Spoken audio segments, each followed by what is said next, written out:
Welcome to Decision Vision, a podcast series focusing on critical business decisions. Brought to you by Brady Ware & Company. Brady Ware is a regional, full-service accounting and advisory firm that helps businesses and entrepreneurs make visions a reality. Welcome to Decision Vision, a podcast giving you, the listener, clear vision to make great decisions. In each episode, we discuss the process of decision-making on a different topic from the business owner's or executive's perspective.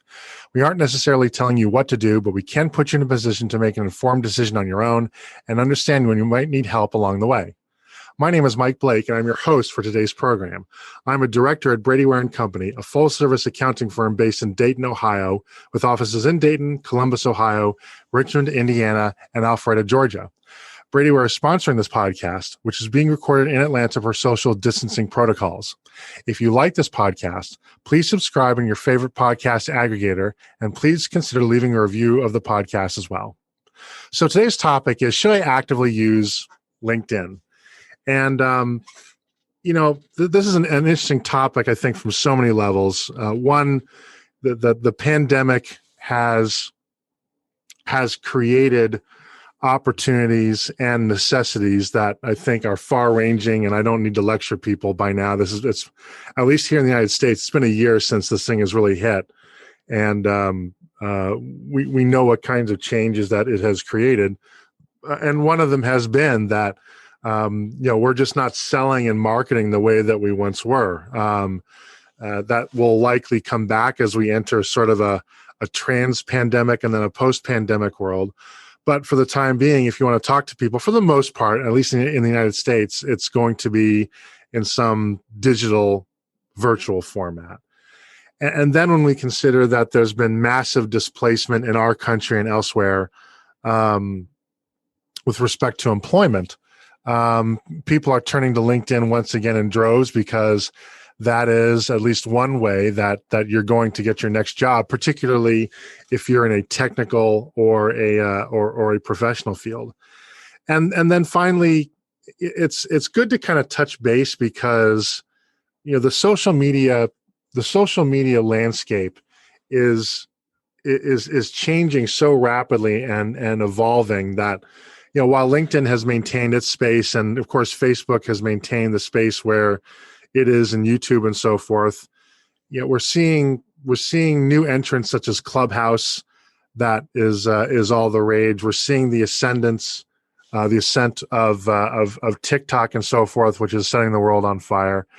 And that's probably going to be the way that things are for a while, that we're going to have to kind of touch base and take a look back and make sure that the things we are using are as useful as we thought they were, and that we're achieving the same goal. So I do think that it's, and for a lot of people, I still think they need to be convinced, candidly, that LinkedIn is a viable platform. And I had a conversation with somebody not that long ago, and I will not sell them out here online, but they did tell me sort of very dismissively, they thought that LinkedIn was basically a method by which, or a tool by which, their competitors could simply poach their employees. And that's a pretty cynical view, but it's not a uniquely held one. And so I happen to be a LinkedIn fan. I'm an active user of it. I like to think that I'm a power user, although I think our guest is going to find holes in the way that I use it, because he's the expert and not mine.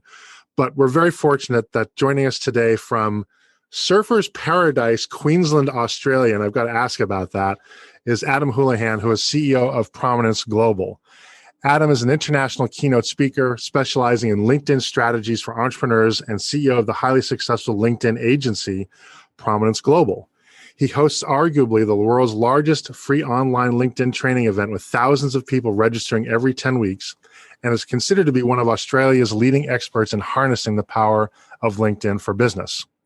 Adam is also the author of 3 Amazon best-selling books: Social Media Secret Sauce, which I am reading right now; The LinkedIn Playbook, which I have read and led me to invite Adam to the program; and Influencer, which is on the queue.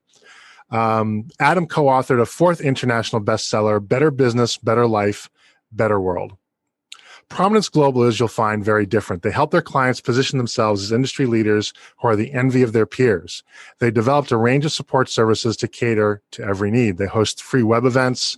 They have a free community that you can join, a free profile optimization course, an Inner Circle Solo, Inner Circle Academy, Inner Circle Legends, and maybe Adam can tell us exactly what those mean. These programs are an intensive deep dive, a superb results-producing methodology that creates a cutting-edge lead generation sales funnel for almost any industry. The difference is simply how much support you need from their team of dedicated professionals. Adam, welcome to the program. Thank you, and very, very comprehensive introduction there. It's well done. Thanks, Mike. Well, thank you. That's probably a very kind way of saying long-winded, but I'm just going to take it at face value. So I do want to ask you about Surfer's Paradise. Are you a surfer yourself? Interestingly, no, but where I live is a bit of a surfing mecca in the world. It's kind of like the tourist capital of Australia, I suppose. And fortunately, here in Australia, we can still travel around a bit, and not so much international people, but I get to live right on about 10 beaches within about a half-hour drive, which is fantastic. So I'm curious. So you are able to travel fairly freely within the country, but international travel, I guess, is shut down as it is in most places. Yeah, it's not easy to travel outside of Australia, but we fortunately we seem to have the pandemic under control. There's very few cases here in Australia, and people can still go on holidays and travel around, and our economy's doing quite well, and so we're very blessed to. I suppose it's one of the advantages, Mike, of being an island nation in the middle of nowhere. It's easy to close your borders. I suppose that's true. Well done, and bravo, and hopefully we'll catch up to you guys sooner rather than later. So Adam, I'd love it if you could tell us your origin story. How did you become involved in LinkedIn, and then could you sort of take us to from that point to how you became one of the world's leading experts in the platform? Yeah, I'd love to. So it all started about 10 years ago now, and I was actually, for the very first time in my life, I actually worked for somebody else. I was running a company based here in Australia, but as a bit of a global player, and we were exporting organic skincare products to about 65 countries around the world. Mm. And at that time, I didn't really know much about LinkedIn or any other social media for that matter. But what I did notice was that we were doing a little research on why other companies in that same space around the world were doing well. And it turned out to be that they were really good early adopters of social media from a business perspective. And that kind of piqued my interest on, how that could be used for a really high quality business tool. And so I just really immersed myself into learning about it and social media in general. But the more I did, the more I just personally resonated with LinkedIn. It seemed like a very difficult platform to master, and it is. Yet it just kind of made sense to me. And so I just kept trying different things and learning. And I got to the point where, as I said, this was the only time I'd ever worked for another company. And I got to the point where I really wanted to get back into my own thing. And I thought, well, I'm doing pretty well with LinkedIn myself. I could probably help other people do that. So I started really as just a consultant, just myself, coaching a few people. And that just the interest in it was surprising, and we just kept growing, and we had to keep adding team members to sort of deliver that. And now we're a global team. We have 18 people. We have a team in North America, in the Philippines, and the UK, here in Australia, and we get to work with amazing people all over the world. And we just specialize in this beast of a platform called LinkedIn. So what did it take to become to go from user to active user to an expert? Was it intense study? Was it a lot of trial and error? Do you know people who wrote code at LinkedIn? What did it take to develop that level of expertise that you now have? Yeah, I guess it's the old sayings like that. That 10,000 hours of putting in your time. It's one of those funny things. I often get asked the question of like, how did you become an overnight expert? And I said, well, I didn't. I did my time, and it's just it's a lot of hard work, and as you said, a lot of trial and error, and it still is. It's we have people on our team that are data scientists, and all they do is kind of monitor algorithms and what's working and what's not, and finding patterns and commonality in things. And as you're aware, not only LinkedIn or no social platforms really share their algorithms. So we just spend a lot of time working this stuff out, and eventually came up with a process that just worked. And we are fortunate enough to work with over 200 people around the world, and so we get to see, it's not just now where it's just what I see in what I'm doing. We get to see with the results of what hundreds of accounts are doing, and of course that exponential sort of data capability is what helps us to really hone down on what actually is a methodology that works. So, of course, LinkedIn is now one of many social networks. What made you choose to focus on LinkedIn? And I mean, are you active at all on other social networks as well? Look, I have other accounts like Twitter and LinkedIn, of course, Facebook and Instagram. But to be honest, I spend 95% of my time on LinkedIn. And I think the differentiator there is that LinkedIn is very much, whilst it's a social platform, it's very much a social platform from the business perspective, as opposed to many others have a more social. They certainly have a business aspect to them, and there's certainly industries and businesses that are better served by other platforms. But for the general SME B2B market, there's really no comparison to LinkedIn, in my opinion, anyway. And it's interesting how LinkedIn has managed to more or less preserve its status as a network for professional as opposed to personal purposes. And one example I have is, I'm sure you're aware, in the United States, we have an unusually polarized political culture. I cannot remember in my 50 years seeing anything like it. And even so, when you see something spill over into the political on LinkedIn, it feels like nails on a chalkboard. I mean, it stands out right away. You can feel sort of the uncomfortableness of it being there. And there's something about LinkedIn, the culture of the users, I'm not sure, but they've managed to sort of keep it away. Whereas with Facebook and Instagram and the others, it really is kind of a free-for-all. You're right. And interestingly enough, it's algorithmically, it's one of the things that LinkedIn sort of manage well. So whilst I wouldn't say you don't see any of that type of content on LinkedIn, it's certainly there. But the difference really is that they're suppressing a lot of that out of people's content, out of their feeds. So whilst, let's be honest, there's 750 million plus users on LinkedIn, and probably 95% of them don't really know exactly how to, what is best practice and what works. And it's not uncommon that it gets used like other platforms. The difference is, that just LinkedIn's algorithms can spot a lot of that and actually cut it off before you see the high majority of it. So you said something I wanted to dive into a little bit, and you sort of answered the question. That is, that it sounds like you think that most people are not using LinkedIn correctly, or at least anything approaching the fullest capabilities of the platform. Exactly, and I could even give you a more specific number than that.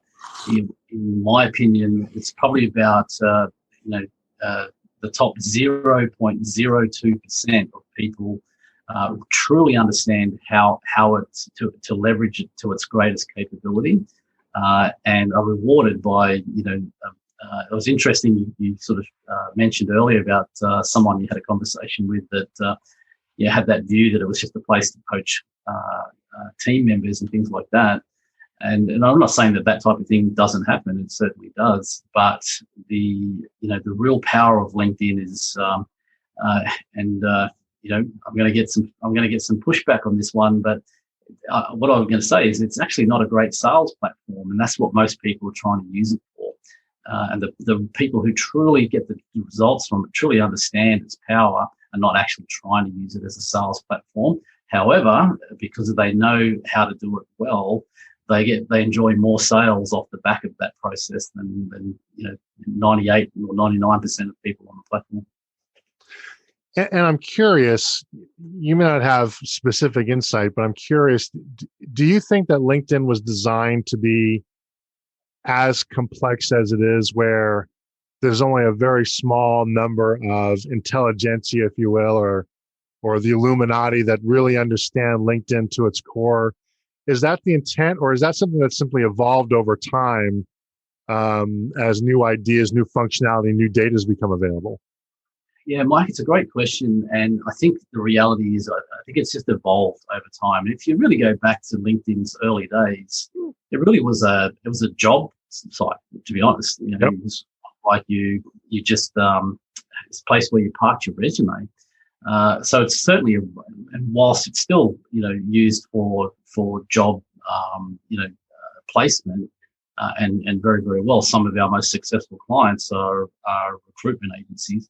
But the reality is, and I think if you kind of put a line in the sand of where that really accelerated, was probably around the time Microsoft shelled out, $26 billion to buy it. Yeah. Now, clearly, a company the size of Microsoft are going to have the resources and capability to do whatever they wanted with the platform. And I think they've actually done more good than bad. However, as you point out, in that process, there has become a little bit of a degree of complexity in, how the algorithms treat different things that happen on there. And let's be honest, that all platforms are algorithm driven. Yep. Everything's algorithm driven. LinkedIn just is what we call, hyper driven by their algorithms. So the difference between really leveraging the platform well and not so well it comes down to what we call algorithm intelligence. Now, this may be an unfair question, and if it is, tell me, and I'll talk about something else. But I'm going to throw it out there anyway. Because of that, I wonder what your view is on that complexity of LinkedIn relative to other platforms. Let's just say Facebook, for example. Facebook can be used to accomplish something similar, but an entirely different way about it, entirely different business model in a lot of respects. In your view, assuming that you sort of were at a flat-footed start with knowledge of LinkedIn versus Facebook or other platforms, where do you think LinkedIn ranks in terms of complexity among the other platforms that are out there? Is it about average? Is it harder than most, easier than most? Do you have an opinion on that? Definitely. I'd say it's harder. Comparing to Facebook is quite normal. And if you, like you said, if you have that flat foot standing start, really the difference that I would suggest is that with Facebook, even if you had a flat foot standing start, yes, you can do some courses and educate yourself on how the ad platform works. And the reality is the only way you can leverage real value from Facebook is through marketing budget. Yep. So if you don't have marketing budget, then you can have all the know-how in the world, but you're just not going to get traction on Facebook. Conversely, on LinkedIn, if you invest that time in that same education process, you can actually generate amazing results with no budget.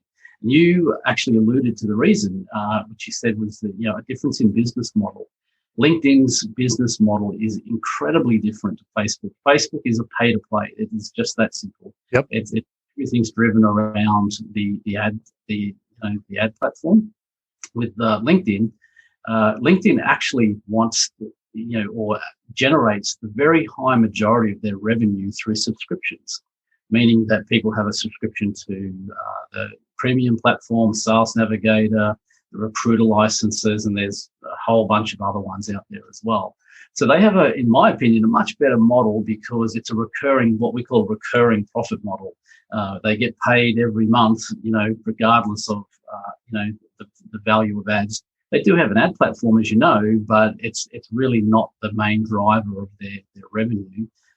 So what they really want is, amazing content creators. So if you want to dominate the platform, you've got to up your skill in content creation, and that's what they really want because they want conversations that stay on the platform. They want it to be a place where you come to for, if you think about why people go onto social platforms, in the simplest sense, it comes down to two things. They're there to be entertained or educated or informed. So LinkedIn wants to be that place for education and information, not so much the entertainment part of the process.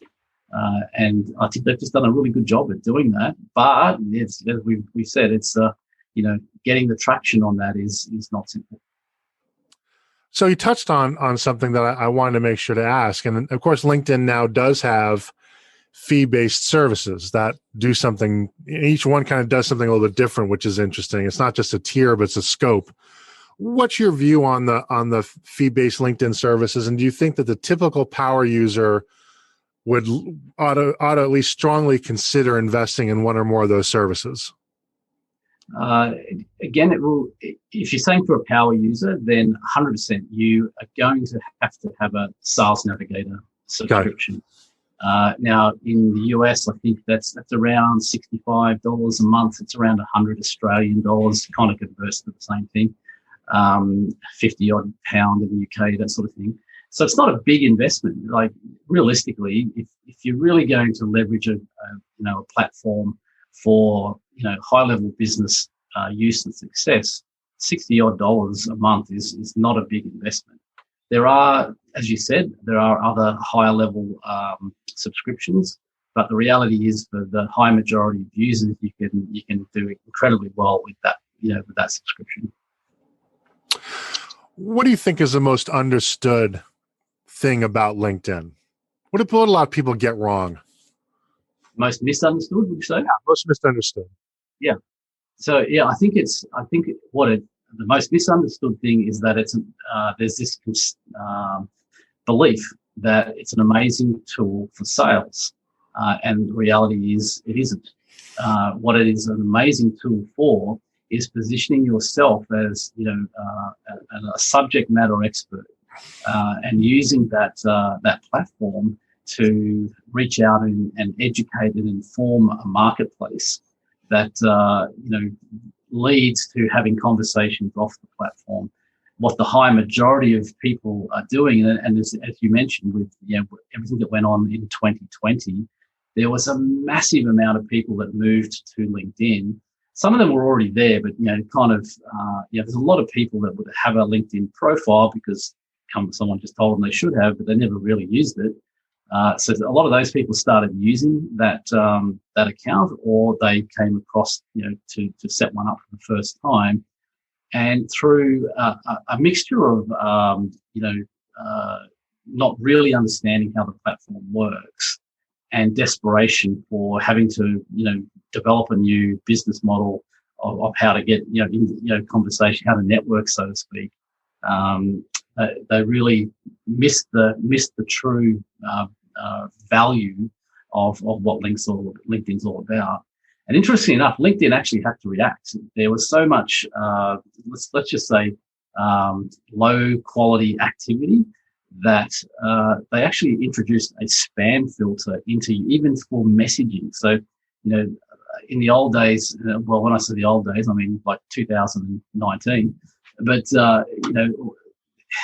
and even in 2020, a lot of people just thought that you'd connect with people and then you just kind of message and pitch them. And there's even these low level programs around that you've probably seen that say, oh, we can automate you're doing all this stuff. And so LinkedIn reacted to that, and they introduced these spam filters, which again algorithmically could detect a lot of this stuff. So a lot of people are still punching out all these direct messages and not realizing that nobody's actually even seeing them because they're just getting directly converted into the spam filters.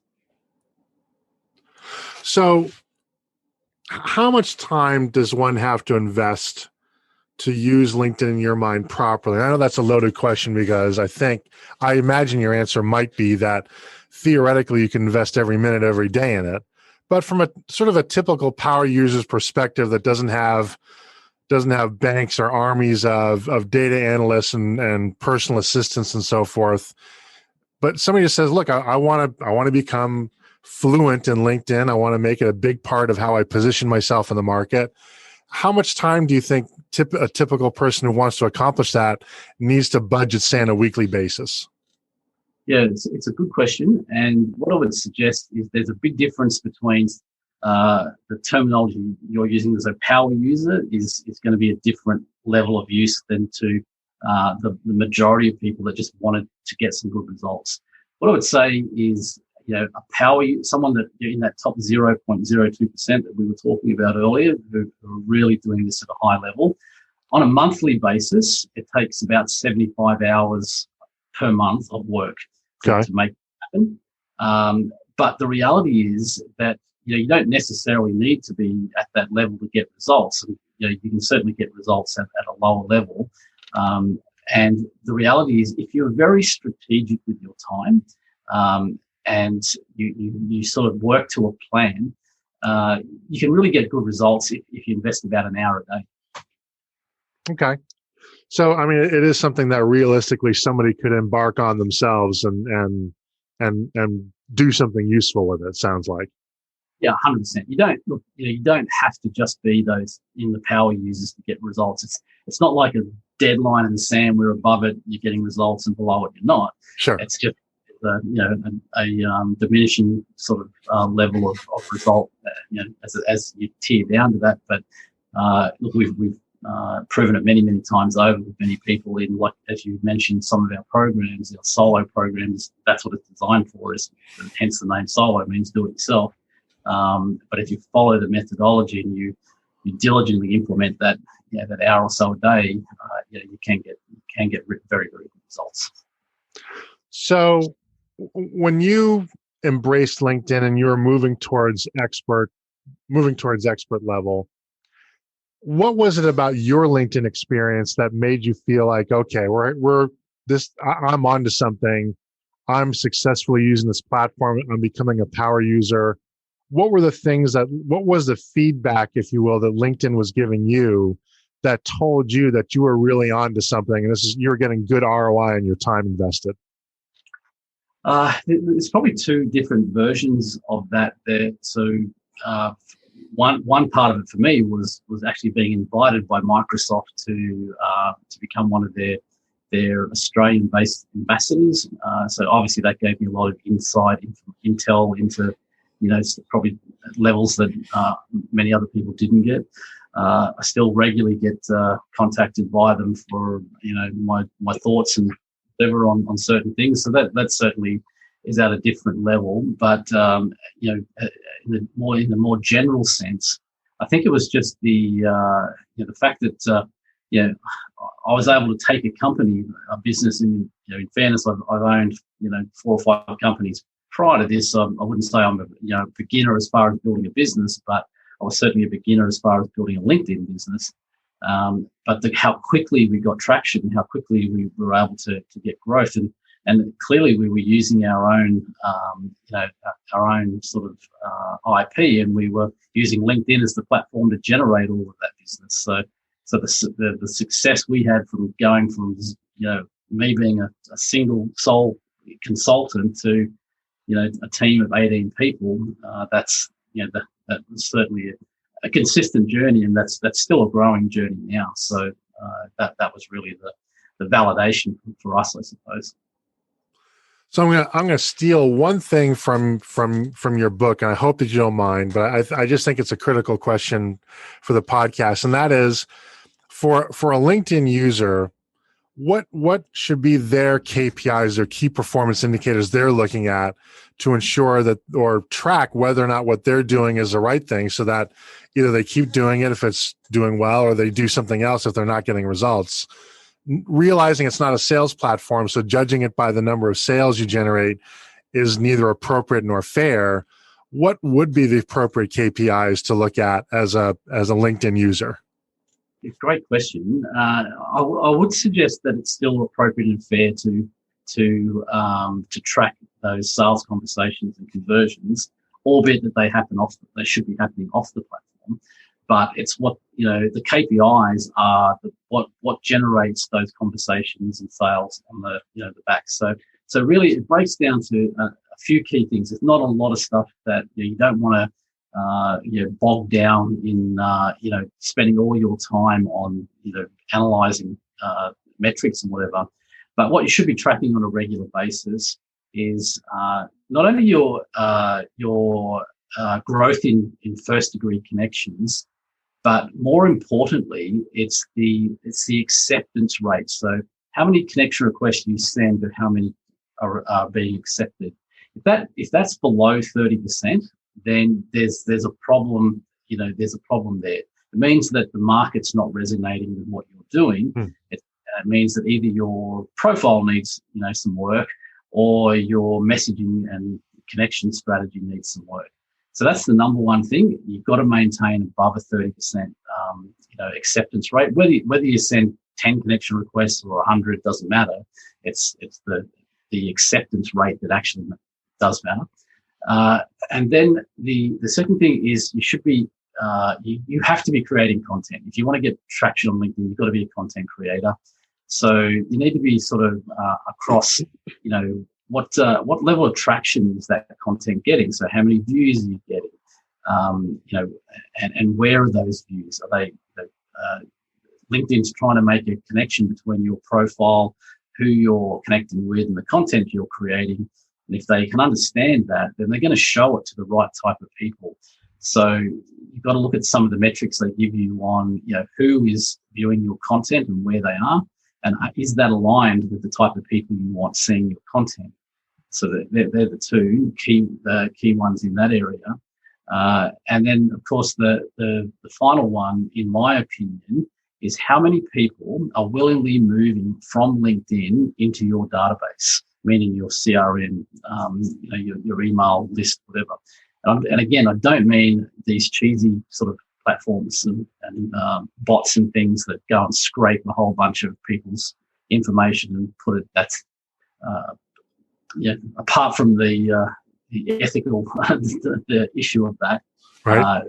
There is no true credibility in what you're doing if you do that. It's how many people are willing to go from your interaction with you on LinkedIn into your CRM, and then of course so the growth in your CRM that's specifically attributed from LinkedIn, and of course then how many sales conversations are you generating off that process? Because clearly that you do need to have a sales process that is part of your LinkedIn sort of strategy. It's just that it's got to happen off LinkedIn, but you still need to know what it is. It still needs to be world class, and you still need to be able to track it. So you mentioned a couple of things I thought were, for me, they're extremely great takeaways from the book. And one of them is that LinkedIn use is active. It's not passive. And I imagine, and please correct me if you think I'm wrong, but I imagine a common mistake made about LinkedIn is you put up your profile and you aggressively wait for people to follow you, right, and connect with you. And that's probably not particularly effective. And then the second is conversion, which I hadn't thought about until you mentioned it, I read your book, which was you need to then take a next step to get people to agree to get off of LinkedIn and onto something kind of more proprietary that you can control and have more direct communication with the user and with your network. Well, yeah, exactly. I mean, at the end of the day, the only thing you truly own and control is your website and your database. All of your social platforms, whether it's LinkedIn or Facebook, Instagram, Snapchat, Clubhouse, any of them, you actually rent access to those. You have no actual say in what happens. You may leverage it better than others, but you're still at the mercy of those who control all of that as to what happens. And I can tell you, every week if we get contacted by people who've lost their access to their LinkedIn account for numerous reasons, and said, "Oh, this was my main source of lead generation. I've just lost it. How do I fix that?" And if you've been one, to have lost it, you must have been kind of doing something bad anyway. But right. The reality is that if you've been building your database off LinkedIn and you've got a lot of activity happening there, it shouldn't mean that it should be a blip in the road. It shouldn't be the end of your, the detriment of your business. So how are a lot of people misusing LinkedIn? What are most people doing wrong that they think that they're doing right and they should change right now? Yeah, it's how long have we got? Look, let's work on the 80-20 rule. Let's work on the 20% to the 80% of the outcome. Good. The first thing is in their messaging strategy. So it's that spray and pray approach. It's connecting with everyone, and then just pitching. I'm sure you've had it happen to you on plenty of times, Mike, where you connected with somebody, and the very next day you get some sales pitch about. I think your background is being an accountant, which in your world would be fine. But just recently, I had somebody connect with me, and then send me a message about saying, "We've got the most amazing program for accountants, true story, and we'd love to help your firm to generate new leads for accounting purposes." And I went, "Well, great," except we're not an accountant, right? So it's this sort of untargeted process. So it's what we call spray and pray. It's just punch it out to everyone, whether they're interested or not, hoping that 1% of those people would engage on that. And the reality is if you got a 1% actual conversion on that, you'd be doing incredibly well. If you think that through, people say, "Oh, 1%," but you sent out 100 messages tomorrow and one person engaged off that, I think you'd be happy. If you got thrilled. Great, I'm going to do that every day. So, and I would too. But the reality is, it's way lower than 1%. It's like less than 1 in 1,000. So, and the point though is that if you got 1 in 1,000, you've also really annoyed 999 people. So it doesn't position you as someone with credibility and authority and that sort of thing. So that's the big one. The secondary one is their content strategy.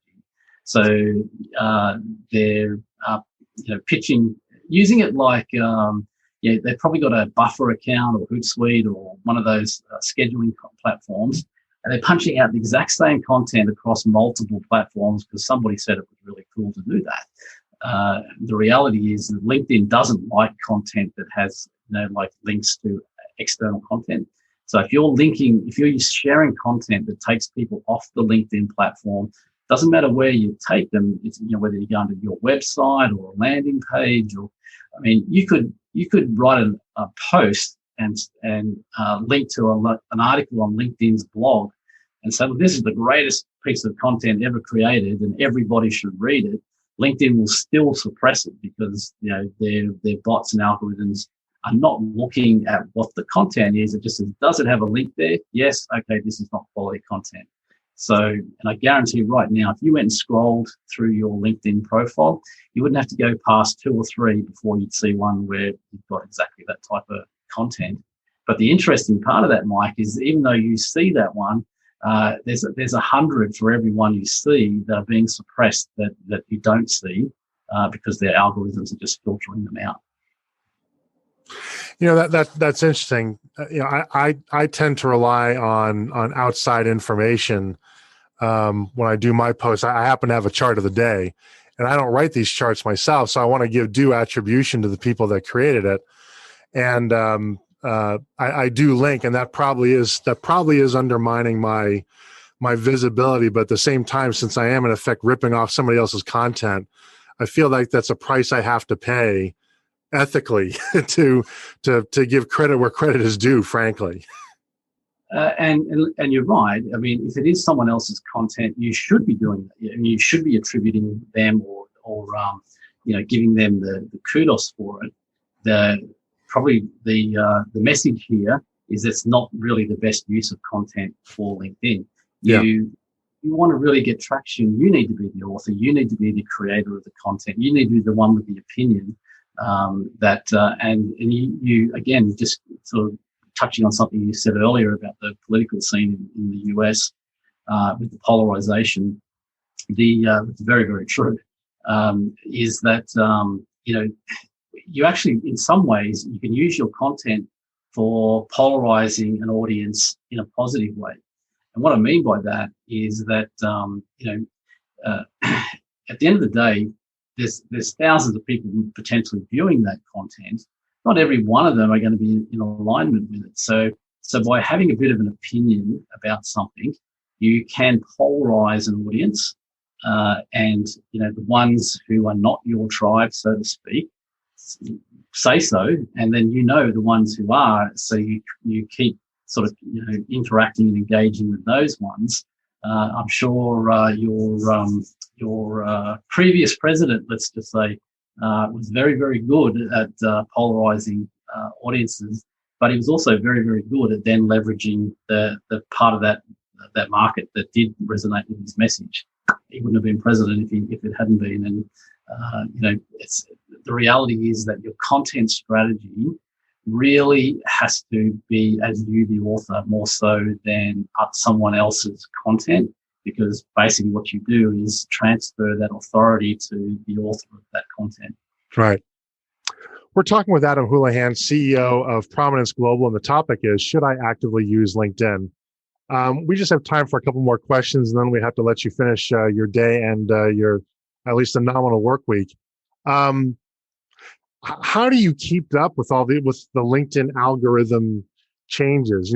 These algorithms change with some kind of periodicity, and if you don't keep on top of them, you very quickly fall out of date. How do you stay on top of it? Well, for us, it's not difficult because we have a team of people that's their job to do that. Yeah. I'll be quite open and honest with you. It's not me sitting there doing that all day. So for us, with the size of the company that we are, we have that ability to do that. For an individual to do that, I would suggest it's near impossible, because it's also, and I often see this on LinkedIn, and I shouldn't laugh when I say this, but I often see people say, I've tested this and it works. And, I would say, well, how many accounts did you test that across? Oh, mine.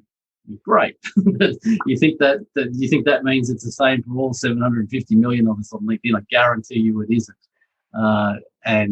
So to really do that effectively, you need a much, much wider, test base than one single account. So be very, very careful of information that you see that suggests that this has been well tested and proven, if it hasn't been well tested and proven across 50 plus, LinkedIn accounts.